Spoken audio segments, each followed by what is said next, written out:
Good day, tutors. In my last video, I actually talked about how to overcome the pressures of tutoring, and I will include that video in the description box below. So in this video, I'll be talking about something similar to that. It is how to manage a busy tutoring schedule. So I'll be talking about the 4 steps of doing that. So let's begin.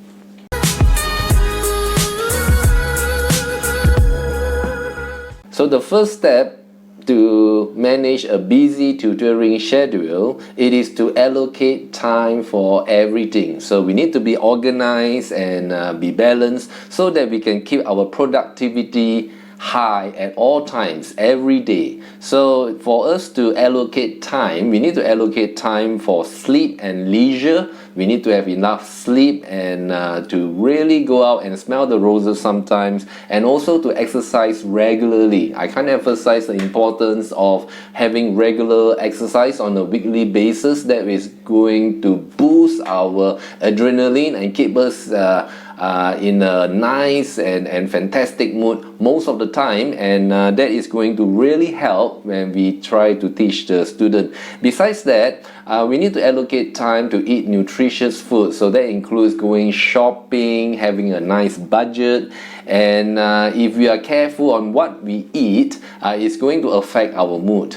I think you have actually heard the expression of "you are what you eat." So sometimes you can get really tired, especially during the afternoon, around 2, 3 or 4 in the afternoon. But if we maintain a nice, a healthy, balanced diet, that is going to help give us the feel-good feeling throughout the day.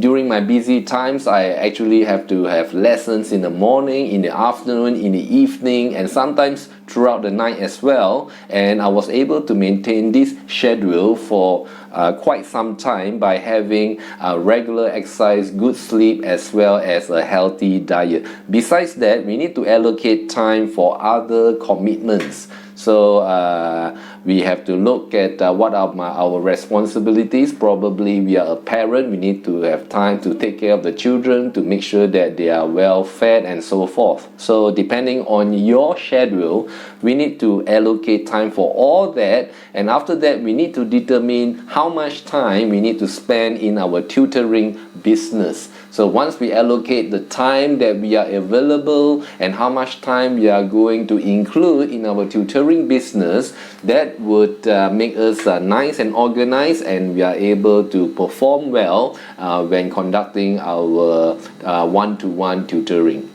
So the second point is that we need to create our tutoring schedule. So right on step 1, we talk about the importance of allocating the time for our tutoring business. So once we have allocated that, then we can go straight and create our tutoring schedule. So to create a schedule, I would recommend the hour for our weekly schedule. So meaning to say that we have a nice schedule where we will put in from 7 a.m. probably we wake up in the morning, and 8 a.m. what are we going to do? 9 a.m. probably the first class starts that 10 a.m. How are we going to use the time? 11 a.m., 12 p.m. and so forth. So by having a hourly schedule, that will help us to be really organized, and just by having a good glimpse at it, we'll be able to know which slot is available and which slot we can use for whatever reasons that we have allocated. So be sure to include your travel time, especially when you're a home tutor. So for example, it might not work really well if we schedule the first class from 8 a.m. to 9:30, and then the second class from 9:30 to 11 a.m. in another location. We need to take into account the traveling time that we need to get there. So we need, in terms of traveling time, it is good to give allowance to traffic jam, toilet breaks, or small break in betweens, because that will come really handy when we are actually having a busy schedule there. So for me myself, usually I would allocate about 20 minutes early before the lesson. I will be there at the location. It will be ideal when trying to schedule your students to be able to schedule them in a way that you can travel or you can go to all the students in the same location in the morning, for example, and then in the afternoon you may choose to schedule all the students living at another location, so that way you would have minimal time to travel, and that will keep the cost down in terms of petrol as well if you are traveling by car or even motorbike. Step number 3 to manage a busy tutoring schedule is to keep a diary. You may want to keep it in a physical form or in a digital form. That depends on your liking. For me myself, I actually enjoy keeping a physical form where I plan my schedule for each lesson, what time slot for a particular student at a particular place. And then with a diary, it will also allow me to schedule future lessons, so I can book my future lessons as well, and to collect a deposit in order to confirm a booking. So that is always a good idea, because when you have a confirmed booking with a deposit, that will really secure that job for the future, and it also would encourage the student to commit to the lesson.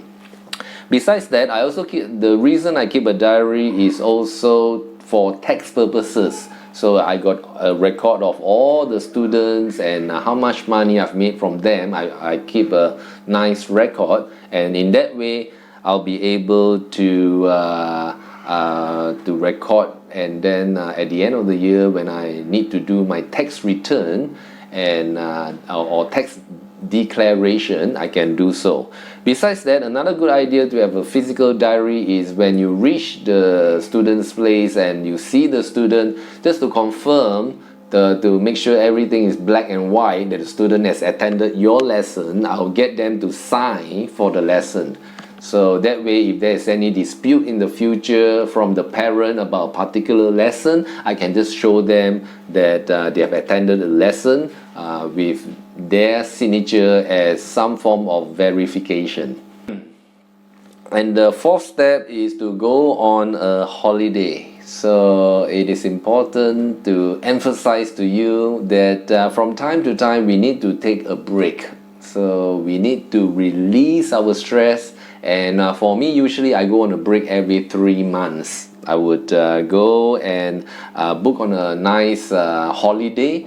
And the thing is that I enjoy going on a break during an off-peak season. So as we know, during the school holidays you'll be so busy and everyone will be out, so you won't get a good deal and it'll be quite expensive. So what we like to do is that we like to travel during the off-peak season where everything is cheap and you get some nice peace and tranquility wherever you prefer to go as your choice of holiday destination. So hopefully you enjoyed this episode, and the 4 steps we need to review when trying to manage a busy tutoring schedule. Number 1, we need to allocate time for everything.